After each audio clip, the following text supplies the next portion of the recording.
So there aren't a lot of pre-submitted questions. There are a lot of pre-submitted questions. Yeah, I'm just parsing through them because they haven't been put in here. Okay, I think we are live on the tubes now. Morning, everyone. Yep. All right. Morning, everybody. I'm Javad Shadzi. This is Nate Stewart. We're here to answer all your questions about all things 034 through our Zero Bullshit Q&A, episode 230? 230. 230. Crazy. Feel free to put your questions into the browser comment field of your choice that you're watching. We will do our best to answer all questions. However, for update questions, we may deprioritize because our goal is to really engage and answer the questions that we have answers to. The update questions, sometimes we don't know when something's going to be done already, but we'll do our best. We take a no BS approach to responding, and we value truth and accuracy in all of our responses. So if you're looking for kind of a no frills direct response to anything you'd like to know about, definitely ask away. I think we're ready to jump in. We got a lot of questions we have a bunch here. of questions lined up already. EA888.3 2.0T. Does turbo inlet air intake upgrade affect crankcase vacuum or affect how the PCV system works? Reduced vacuum draw at the turbo inlet does not allow PCV diaphragm to shut fully. The questions beneath are all the same guy, same general question.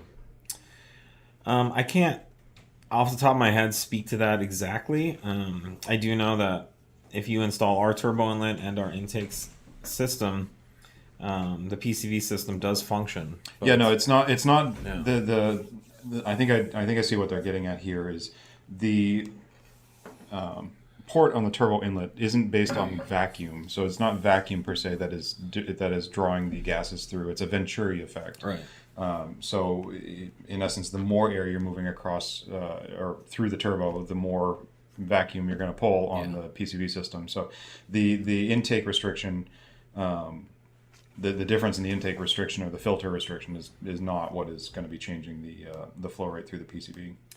Yeah, even with the stock intake at idle, there's no vacuum at that port because there's no air. The airflow is so low. So like Nate said, as air rushes by that port, it creates a low pressure inside the port, which creates a vacuum and sucks more air. And it's basically, if you were in a hallway and elephants started running down it, and you tucked into like a little divot in the wall, there's a good chance one of the elephants would like suck you out into the other elephants, and that's what happens to the air too. Air is grabby and has friction, and so as air goes by that port, it starts grabbing the other air and creates this low pressure Venturi effect, which is well documented in science.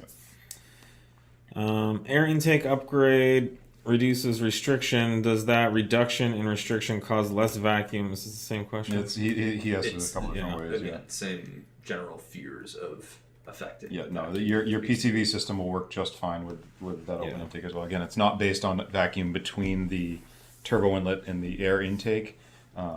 That's very, very minimal in the scope of almost all engine operating conditions. And under full load, there's going to be so much air pulling past the turbo that it's entirely a Venturi effect that's pulling vacuum. The bigger concern is, does your aftermarket intake retain the proper interception to the turbo inlet to create the Venturi effect? Yeah. Ours does. I don't know about other companies. So that's something that's probably your only concern related to this series of questions. What is the effect of a catch can on PCV vacuum? Long lines and larger can create more problems.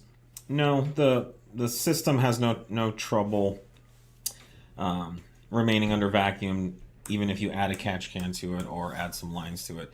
It may take a little longer to achieve a certain level of vacuum because there's more air to suck out, but the end amount of vacuum will be the same regardless of how big you make it. I mean, you could connect your PCV system to a 5-gallon, tank, and it would still achieve that level of vacuum at some point.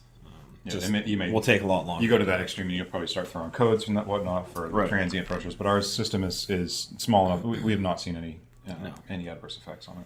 And like Nate said, it is monitored by the ECU. Mm-hmm. So.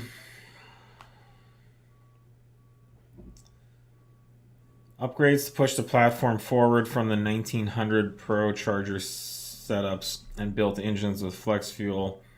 What's your thoughts of what can and will be achieved or upcoming this year for the EA837? Yeah, this is the B8 3-liter supercharged motors.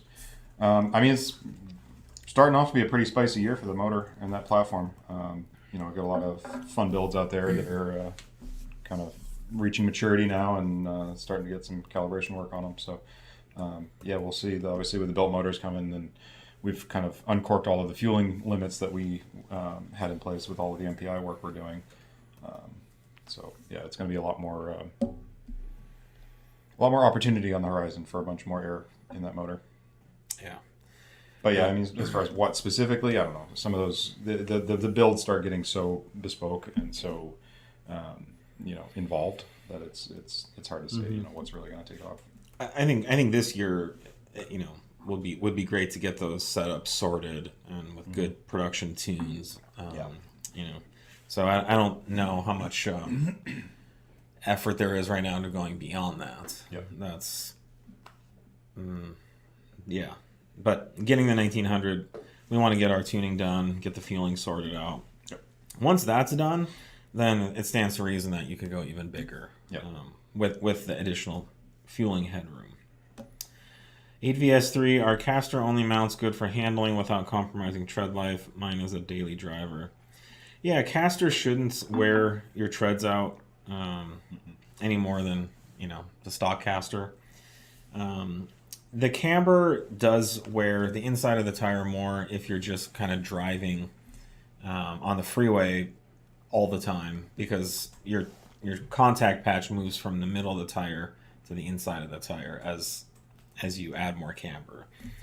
In general, we find that kind of that 1 to 2 degrees of camber is still pretty normal wear range for tires, but if you get much above that, say if you were driving around with 3.5 or 4 degrees, you would wear your tires out much faster on the street. However, on track, there's a good chance that it would increase your tire life by making your contact patch flatter, in corners. But the caster in itself shouldn't, and it will help with your steering response and feel and your kind of camber curve. The main thing is just to make sure you have a good factory alignment setting with not a lot of toe. Toe will be your biggest factor on. Because as you add more toe, you're going to just drag the tires. The extreme would be if your tires were just sideways going down the road, right? So the more camber you add, the more scrubbing there is across the tread, and that more toe you add. Sorry, the more toe you add, the more of that scrubbing effect there is. Kind of like if you walk pigeon-toed, you're going to wear your shoes out more than if you just walk straight. Are catch cans required for Stage 2 cars? I don't believe we list any catch cans as required. Catch cans are very nice to have, especially when you drive on track and when you drive aggressively with a lot of cornering and G-forces. Some applications are worse than others from the factory, but I don't see us making it required. And going to Stage 2 doesn't change anything. No. You could need a catch can on a stock tune just as much. RS3 could use the DSG catch can pretty much anytime. Depending on what you're doing. If launching and stuff, Yeah, the DSG catch can is still not required, but if you're launching a Daza, those DSGs puke a lot from launching. So, again, not required, but highly recommended.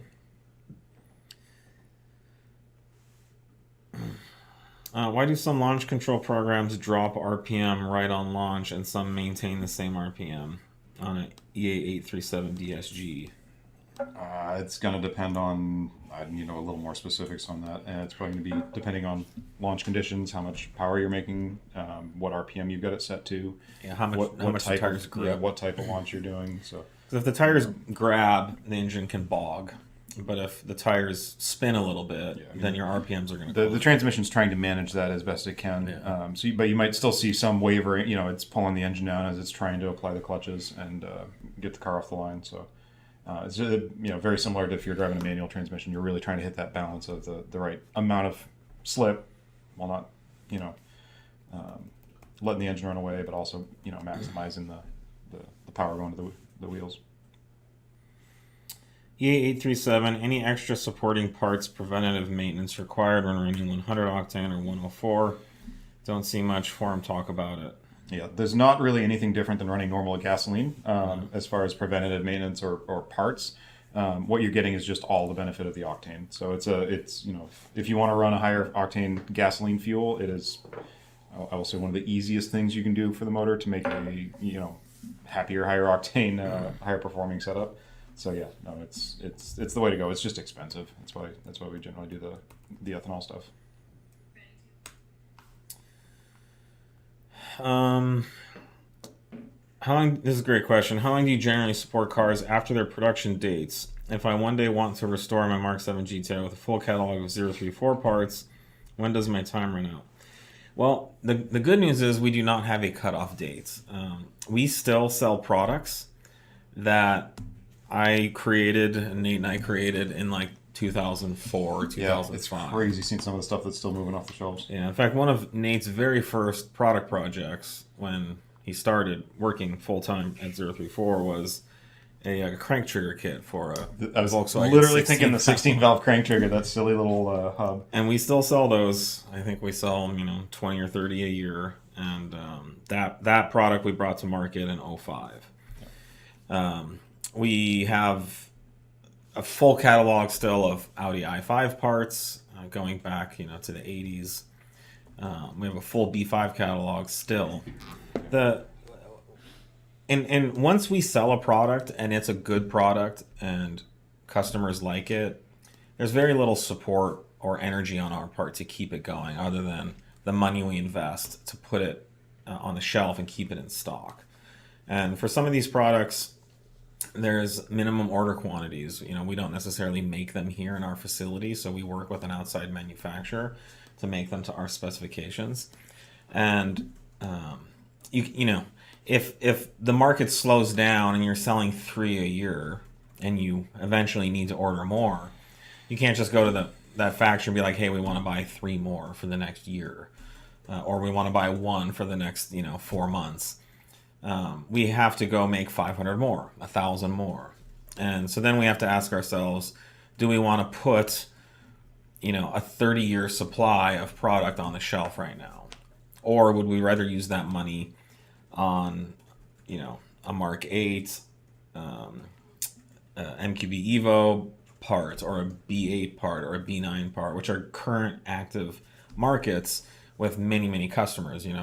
When we release a B8 or B9 part, we don't sell 3 a year. We sell hundreds or thousands. And so for us as a company, we're incentivized to put that money into newer current products where we can serve more customers. Ultimately, our mission is to get as many Volkswagen, Audi, BMW performance parts into customers' hands. And doing it for something that only sells a couple a year of is not our mission. And we would go out of business if we continued to do that. So I think you're safe. The Mark 7 catalog is still doing very well, and it still sells at a volume that we can justify keeping the products on the shelf. But if at some point it really slows down and those parts stop selling, then that's when you're going to see us discontinue more and more of those parts.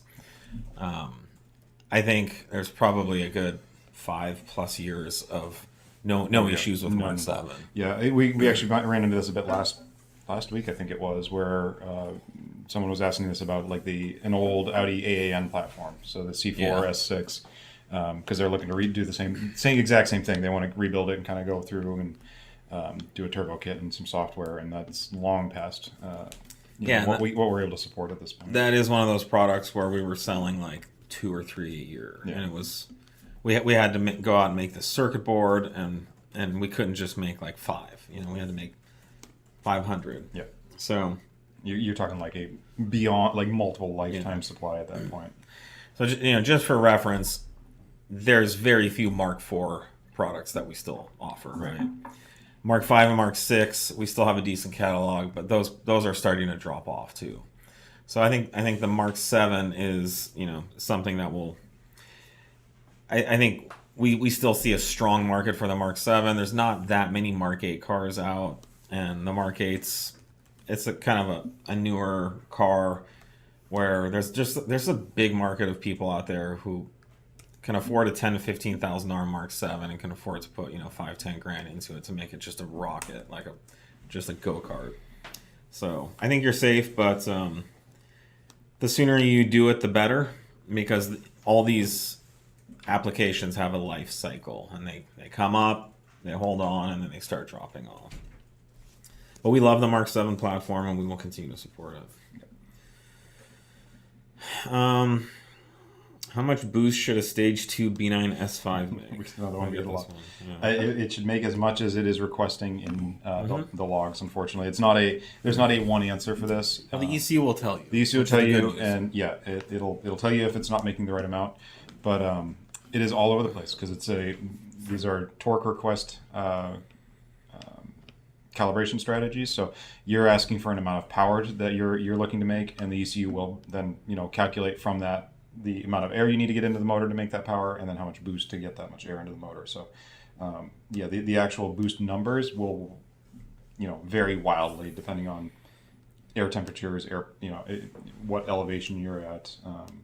It can be all over the place. So there's no one hard number, but you can always log it with our software and take a peek at what it's actually running, and you can log both what it's requesting and what it's hitting. So don't be alarmed if it's different from your friend.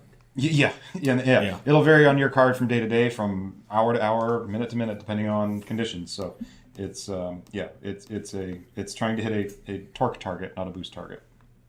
Also, if you ask your ECU, hey, how's it going? How much boost are you making? And it says it's fine, then you probably have a lot more to talk about with that relationship. So just keep that in mind.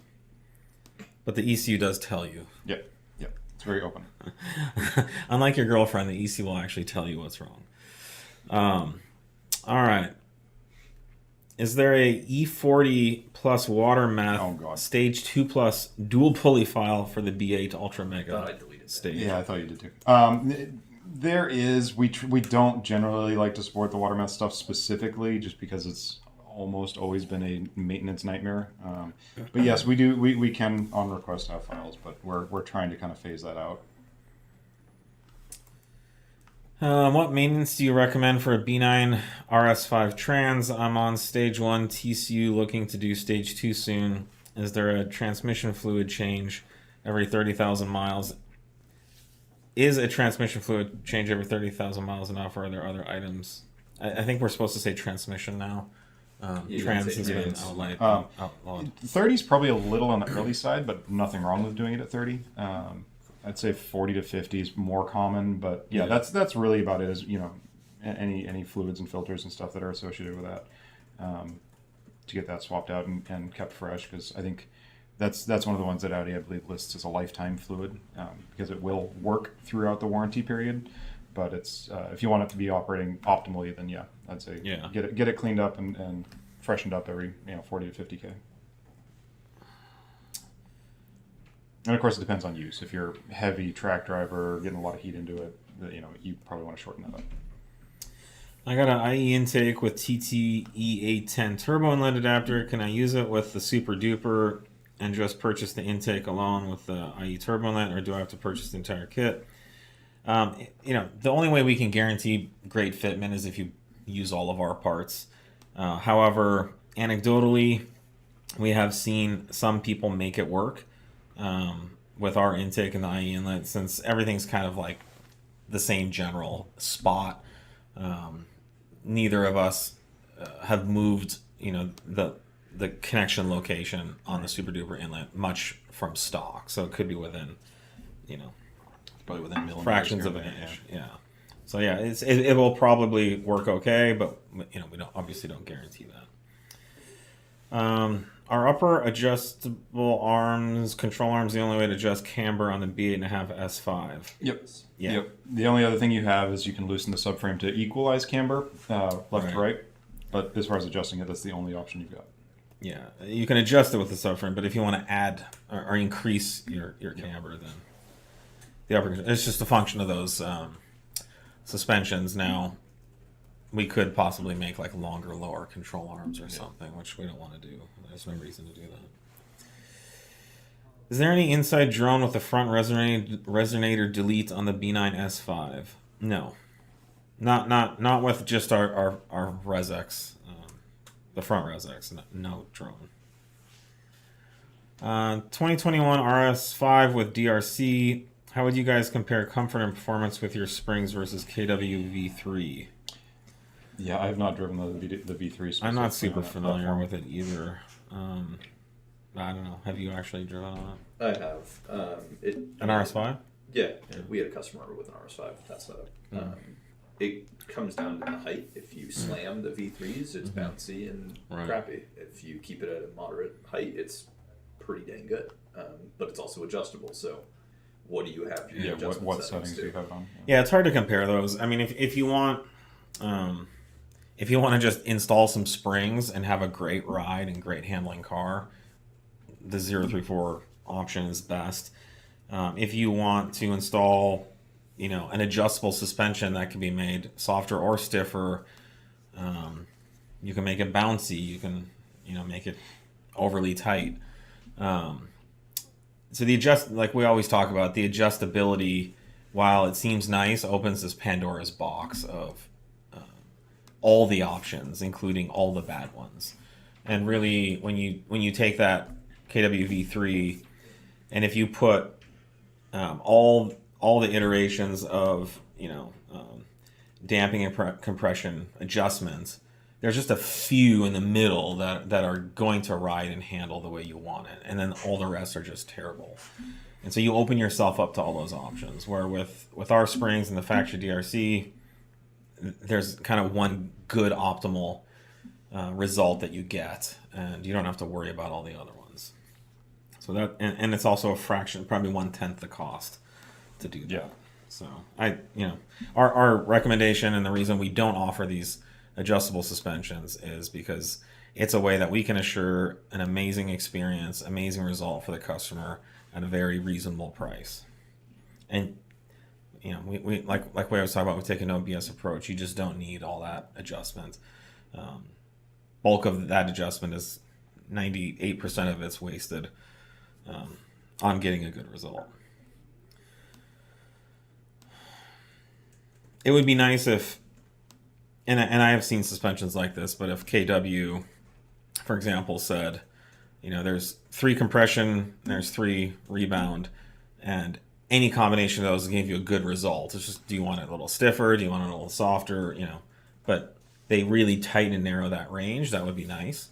I think if we ever did something like that, that's what we would do, is just give you, 2 or 3 options instead of 7 million. Like, honestly, like my mountain bike's like that. There's 3 settings on the front shock, there's 3 settings on the back shock, and I can mess with them and get it to handle and ride any way I want. And I don't have to worry about getting like a terribly way outside result.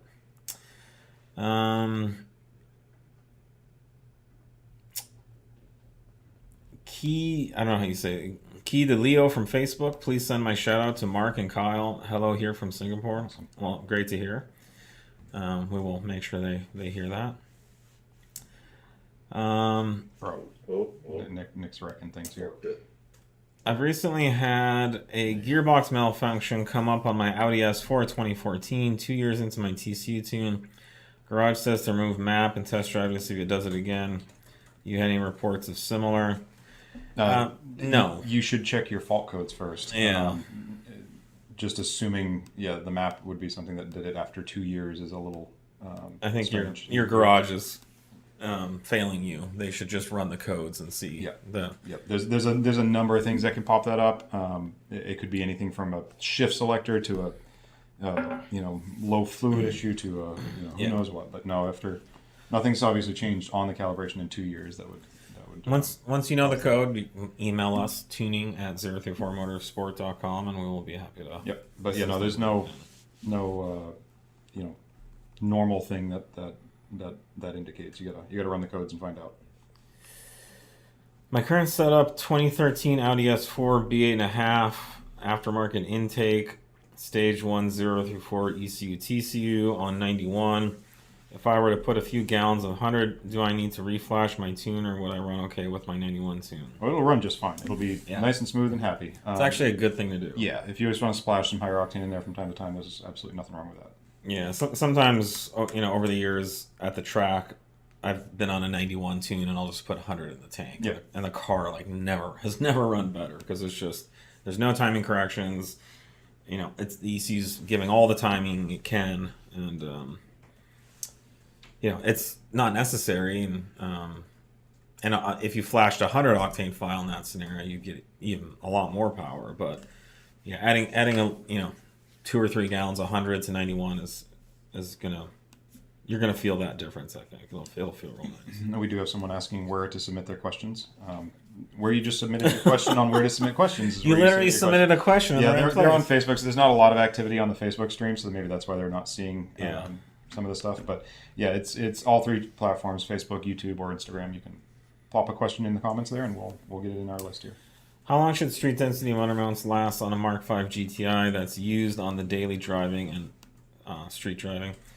And this answer would be for any street density or track density motor mounts. They should last a very long time, much longer than factory mounts, possibly the life of the car. The only time where we see failures with these mounts is with heavy launches, so clutch dumps. That puts a lot of stress on the mounts, and the mounts have these built-in stops where at some point the movement of the rubber stops and it's pretty much a metal on metal, and at some point that's going to fail with a factory mount or our mounts, because our street density and track density mounts, while the rubber is stiffer and stronger, the aluminum castings aren't any stronger than the factory ones. So if you are doing heavy launches like that, we have a product for you. It's called our motorsport mounts, and we have street sport and track sport mounts in those. But as far as long life, they should last, like I said, even longer than the factory ones, while giving you better drivetrain movement performance. What's the use of sway bars on the RS4 B9? What's the use of them? I think if I understand the question, it's the same as on all cars. What do you gain? Yeah, what do sway bars do? Yeah, so the main benefit of sway bars is a reduction in body roll. So you may notice with a factory car, say kind of a lower end, cheaper, econo box car, or like a minivan or something, you go into a corner and the car leans, right? You have a lot of centrifugal force acting on the body, and so you have this lateral force that wants to pull the mass of the vehicle towards the outside of the corner, and as that happens, it compresses the outside suspension and you get body roll. So by putting sway bars on a car, you prevent the ability of the body to roll like that, and you distribute the weight from one side of the suspension to another. And so a sway bar is a counteracting force device, and so as a force is applied to one side of the suspension, the sway bar ensures, as a function of its thickness and stiffness, it applies some amount of that force to the other side of the suspension, and so it equalizes or levels the body position out to be more level. So you're going to feel a faster steering response. Your car is going to feel flatter and more stable through the corner. And then as an added function, based on the tuning of the sway bars, you can actually change the turning or handling characteristic of the car to be less understeer to a more neutral or oversteer position, which means when you turn the steering wheel, the car actually turns. You turn the steering wheel more, the car turns more, and that the back end will follow the front of the car as you go through the corner.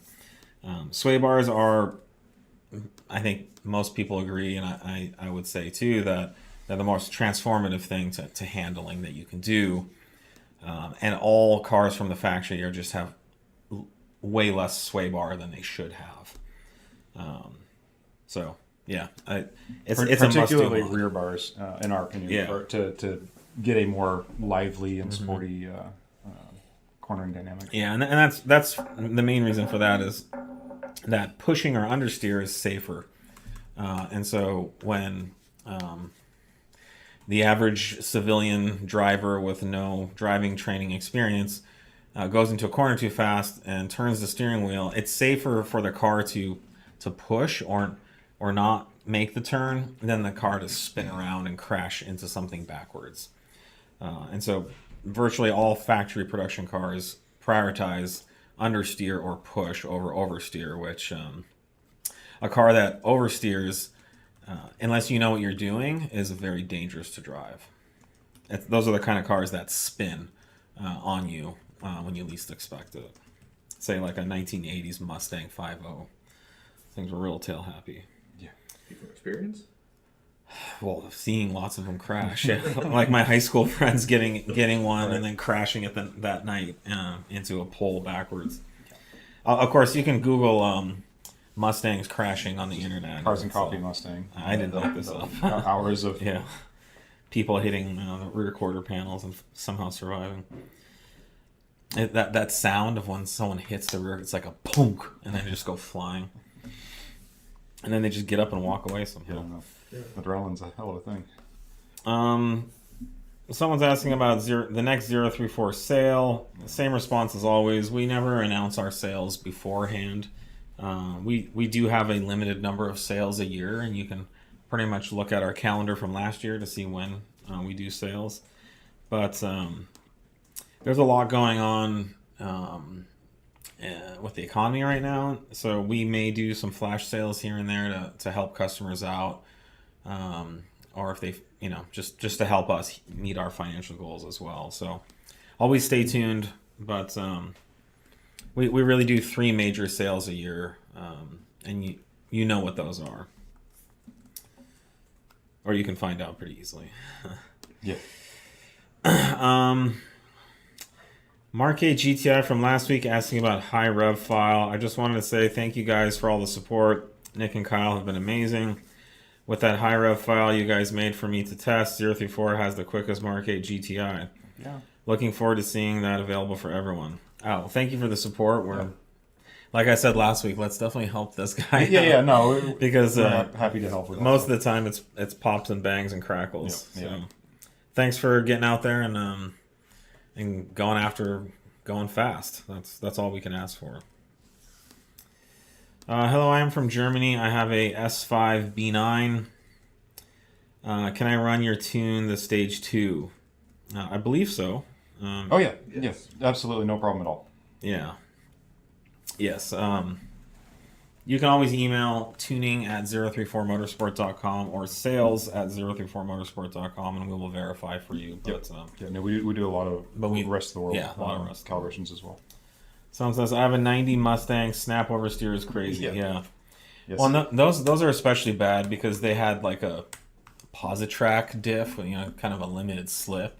And so you go into a corner and you romp on it, and both rear tires spin, and there's nothing keeping the back end. Suspension geometry was not really all that thoroughly engineered in those. Pretty much a solid rear axle as well. Yeah. But the only thing saving those cars was to have one tire spinning while the other one was still offering some grip. But with both tires spinning, you're just going to loop it. So that's a good example of a dangerous handling dynamic, and I think that's why we see so many crashes. When installing the dogbone bushing insert, what lube is suitable to use? Honestly, you could just spit on it. That's what most people do. There it is. No, seriously though, you could use you don't need a long lasting. No. It's just for installation I've and just to get it in. Dry. yeah. It's Literally dry. Huh? I've never 7 years now. same. I've never used any kind of. Yeah, you just gotta be careful for chafing if you go in too dry. But You gotta wiggle it in a little. Yeah, just make sure everything's in the right position to get in there. Yeah. sometimes just saying some nice things to your car really helps too. But Work it in. But yeah, no, literally, I think water would probably be fine. It doesn't, like Nate said, it doesn't have to stay in there. It doesn't have to be lasting. Yeah, no. And seriously, spit would actually work. And it's, organic, natural, free-range solution. Is your Stage 1 S3 quick on your software? You better fucking believe it. Yeah, no, she scoots. Yeah, the Stage 1 is a huge gain in power. It's completely transformative. They don't spec what model, if it's the Mark 8 or Mark 7. We're going to assume Mark 8, but yeah, Doesn't both are equally as transformed. The answer is yes. Both haul ass after you flash them, how come the PSI app there is a B9.5 and a B9 file for Stage 2 TCU tune, but only B9 and no B9.5 file for the Stage 2 TCU? SPI app, but yeah. I'm not sure exactly what they're asking in this. I was reading this on Instagram. Is the TCU's different than the B9? Well, there's late B9, the 2022 and up B9.5 stuff has a locked TCU, so a lot of those instances you won't be able to flash the TCU. And so we have a stock TCU patch file for the ECU. I don't know if that's maybe what you're seeing. But yeah, we have Stage 2 ECU files for everything. Stage 2 TCU, we actually have pretty much all of the TCU files up as well, but a lot of those TCUs for the later models are not flashable. So yeah, I'm kind of struggling to see what they're asking here. My guess here is it's a locked transmission. Yeah, but the files are still there, so I don't know what they're not seeing. I mean, if you have like screenshots you could share, or get us some more specifics, we'd be happy to answer any questions we can figure out.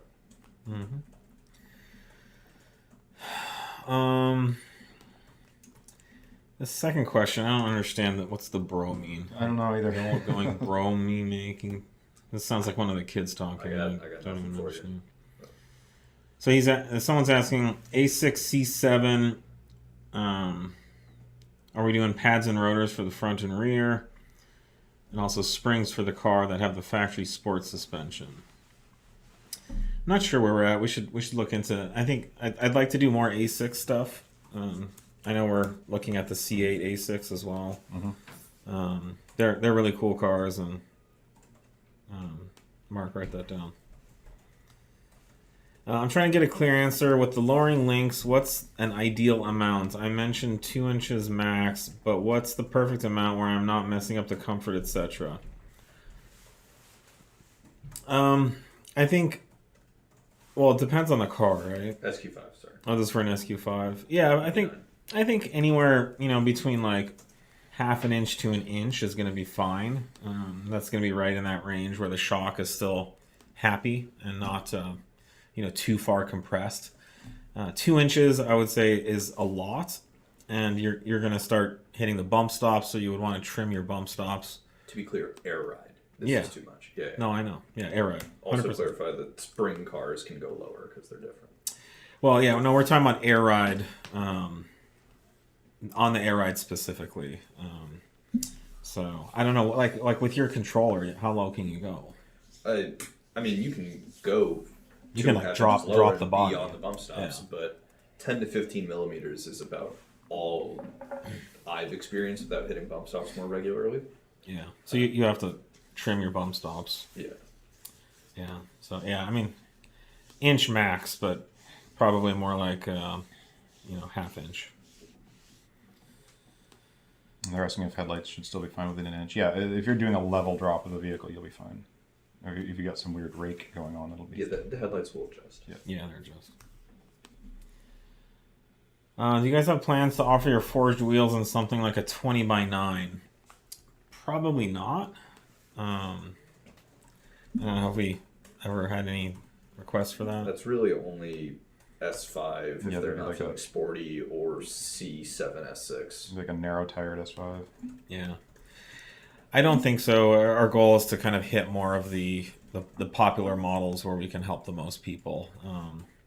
The wheels are very expensive and they're very big and they take up a lot of room. So for us, it's been more about just focusing on kind of the top popular applications that people want, or we can really add a nice performance benefit like we do with our 9.3 wheels and our 18 and 19-inch wheels.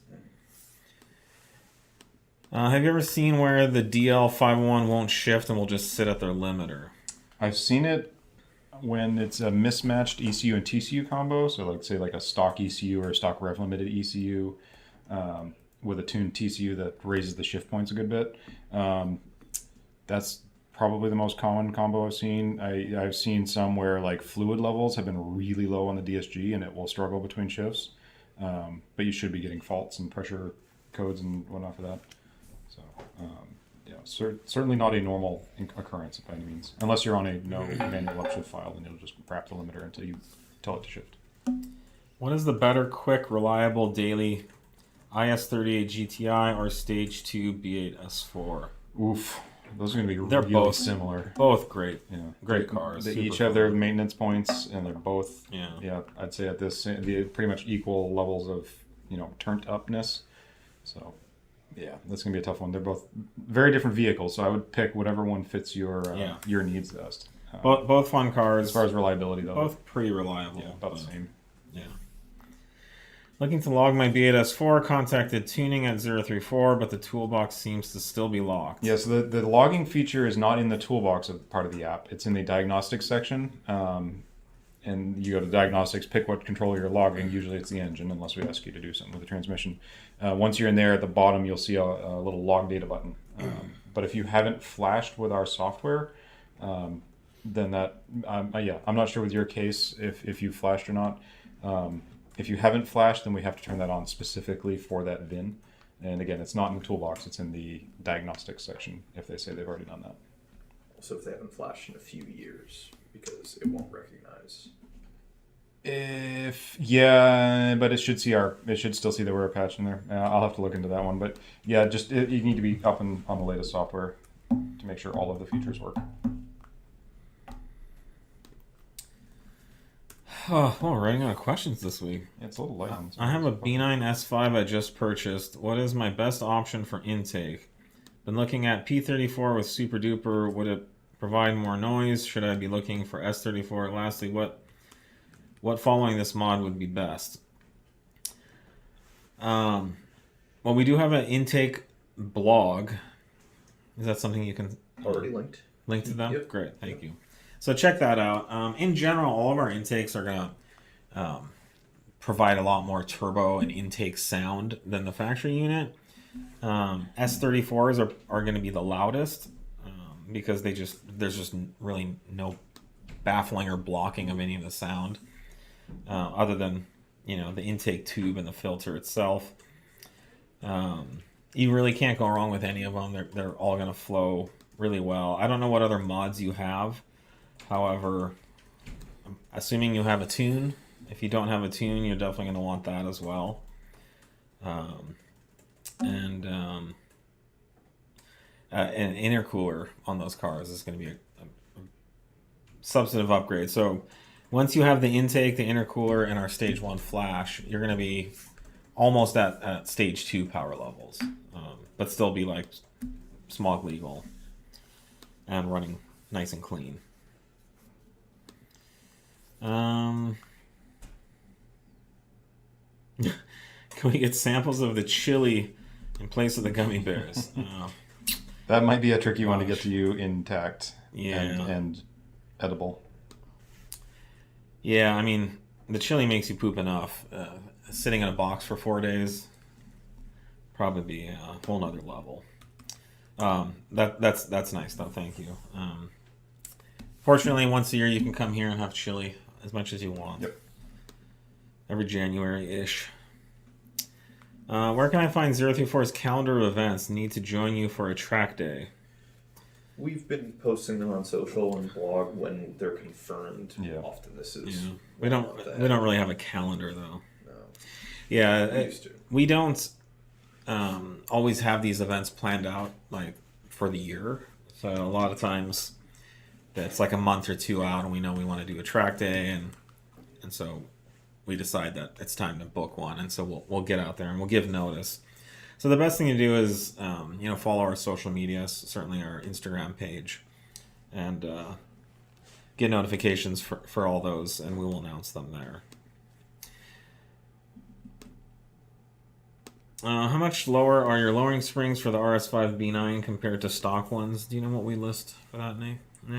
I think it's like half an inch it's or so. 0.9 inches in that range. I can get the final numbers. Why don't you just look on that computer box in front of you? That takes long to type. Super stoked. My LPO1 wheels are shipping today. Still hoping for advanced launch control on C-Rec A6 though. Well, congrats on the wheels. You'll love those. And we are working on lots of C-Rec stuff, so stay tuned for that. Okay, we got it. Alright, so the RS5 B9 springs, it's 3/4 inch lower front and rear. Those ride really nice. I've spent quite a bit of time on those. When will Stage 3 on B9.5 A4 be getting more information? We will release more information as we have it. That's something we're working on right now. Someone's asking about a B7 Passat 1A T-Tune. I don't think that's not high on the list here. Yeah, no, that's... are those even still on the road? I don't think I've seen one of those in a while. Passat? That's going to be... Oh, a B7 Passat? Okay. Yeah.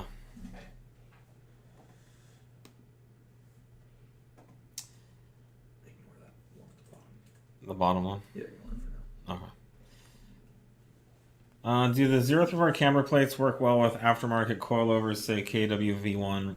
They will as long as they fit. So if the V1 works with the factory strut mount, it will work with our strut mount. And yes, the camber is applied independently of the shock and spring. So if you need and want more camber, which you do, then it will work great. This is a really good one. Okay, my B9 A4 is stage 2 ECU, stage 1 TCU, P34 intake, ResX, and is going in dub squared for 034 rear subframe bushing inserts, diff inserts, transmission and insert, 034 springs, rear sway bar with adjustable end links, and front adjustable end links. I want to track my car. Should I order your front sway bar for optimal performance? So it depends. It depends what you're looking for. So if you're looking for a more lively handling car, where you go into the corner and you can kind of lift the throttle and you're going to feel the back end come around, then I would say no, don't run the front bar. If you are looking for just flatter handling and more responsive steering, but are okay with kind of a little bit more push or understeer, not as much as the factory, but still leaning towards understeer, then do the front bar as well. So it really depends. We give those options for anyone, depending on what they're looking for. Not everyone wants the same thing. We only sell the front with a bigger rear. To That's keep right, the yeah. balance for that one. That's So right, you and that's a good combine point. Both. Yeah. You would keep the balance of rotation regardless. It's just cutting roll. I'm not sure. I think We put an even larger rear bar with that front. Yeah, I to know, keep but the I front just rear don't- balance the same. Yeah, I don't know. But yeah, if you do want the front bar, it comes with a bigger rear bar. So you either get the front bar with a bigger rear bar, or the slightly smaller rear bar with the stock front bar. Just a quick follow up. Somebody else posted. Just put the 034 rear bar in my B9 A4 and took it to autocross this past weekend. I absolutely love the handling. Yeah. So that's with someone with just our smaller rear bar. Still substantially bigger than stock, but the good news is they're not that expensive. You can do just the rear bar, then you can get the front bar set up and rear bar set up. You could even take the bigger rear bar from the front bar setup and just run it on the back and see what you like. But then you'd end up with 3 sway bars, and you could play with several different combinations. But sounds like you're building an awesome B9 A4, and I'm really excited to see how much you enjoy that car. It's a great platform, and I know we've enjoyed it. And I always say it would make it just a really nice, affordable track car. Yeah, you know? they're really well balanced. Yeah, they're fun. Especially with a Stage 3 turbo and the DSG, and just nice handling, good rotating car for an Audi. Can you please make a 750 810 Stage 3 map for the stock injectors? Yeah. It'd be interesting. Can you do a follow-up? Like, what exactly are they looking for? They just want like They want in pump between stage 2 and 3. fuel. They want pump fuel stock injectors on a 750 and 810, like we do for 710. But did you ask them? That's what they wrote. Oh, they did? Yeah. But why do they want it? I mean, that's what they said they wanted, but why do they want it? I've heard what you think many times. I'm looking for more. I will let them follow up. Yeah. Or you guys could just go in there and ask.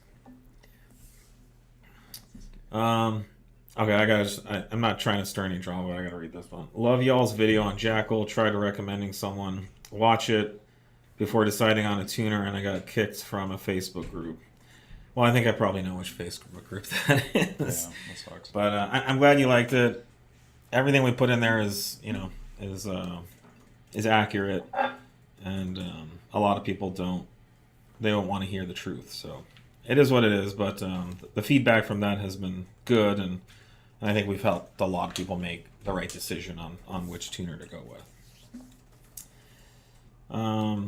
And thanks for spreading the word on that. Don't let them stop you.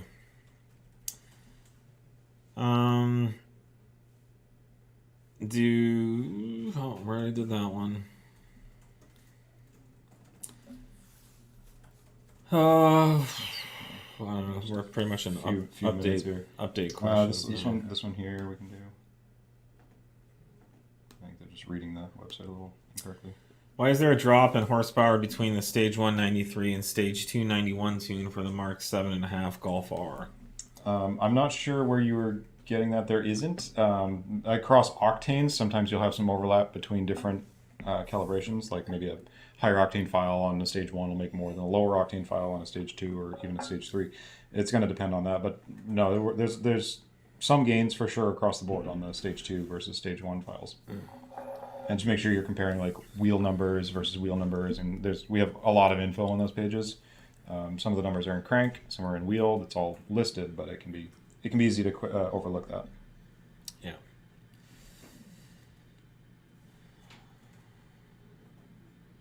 Oh, I think I did number 2 as well. Yep. Stage 3 Plus TTE810 file will become a bit more powerful with new 034 injectors. Seems like some power is left here to bump up. Probably not on the injector change on those. We've got plenty of fuel for 93. The goal with bigger injectors at the 3 Plus level would be to provide an increased fueling headroom for any conditions that arise. So with the smaller RS5 injectors, we may be cutting boost and bringing power down. With bigger injectors, we won't need to do that because we can maintain, the richer fueling conditions even under those hotter or, those conditions that require more fuel. But the goal isn't to create a lot more power than we already are now because we're at the mechanical limits of the factory motor. Now, as the B9 platform evolves and with some of the things we're working on, once you have a built motor, once you have bigger injectors and there's bigger turbo options coming as well, that's when we can really turn up the power with the increased strength of the forged bottom end, with the bigger injectors, and with the turbo that can flow more power more efficiently. That's when we can really start moving power beyond the current. But there's a number of factors limiting power output now, and they're all for different reasons. You have fueling restrictions, and you have engine strength restrictions, and Just because you solve one doesn't mean you've solved the other. They both have to be addressed. You know, on the same token, you could put a forged motor in with RS5 injectors, and you're still not going to be able to make more power because you need more fuel.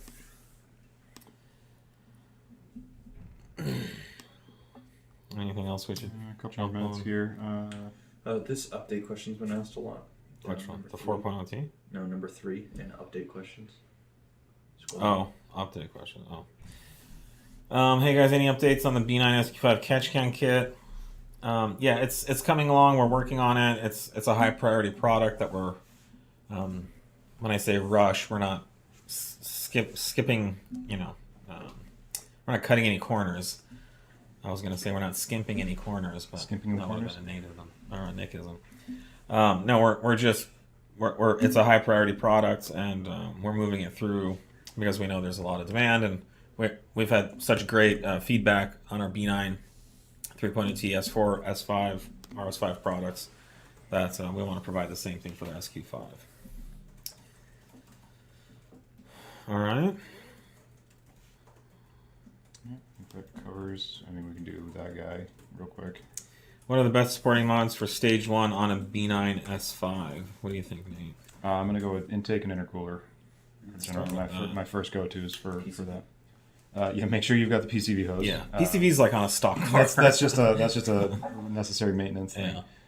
So, but yeah, as far as mods and the fun parts, I'd say intake and intercooler. 100% agreed. Once you do the intake and intercooler, you have a really sustainable, efficient stage 1 setup that can hold up to anything you throw at it. Yep. We're out of time. Yep. I think that does it. Okay, well, thanks for joining us once again, everybody. Thanks for the great questions. Yep. We'll look forward to seeing you guys next week. See you. Cheers.